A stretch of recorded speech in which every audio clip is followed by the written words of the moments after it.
अस्सलामुअलैकुम नाज़रीन, तो ॾिस रहिया आहियो हक़सत न्यूज़। नाज़रीन तव्हां सां ख़बर शामिल कंदा हलूं सेठारजा में, जिथे ॻोठाणनि जो 62 शख़्सनि ख़िलाफ़ एहतिजाजी मुज़ाहिरो कयो वियो आहे।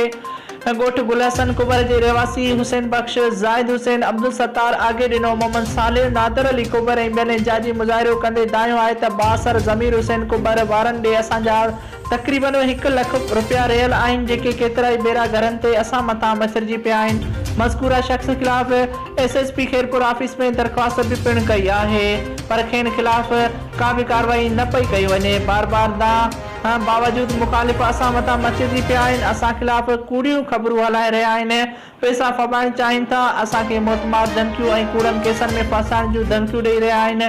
असां ग़रीब आहियूं, इलाइक़े जे वॾेरनि ऐं पुलिस वटि बि दायो आहे, पर केर बि मदद न पियो करे। हुननि SSP खेरपुर खां अपील कई आहे त मामले जी जांच कराए मुखालिफ़ धुर ख़िलाफ़ कार्रवाई कई वञे। नाज़रीन रिपोर्ट कर रहियो आहे इल्ताफ़ भुट्टो, हक़सत न्यूज़ सेठारजा।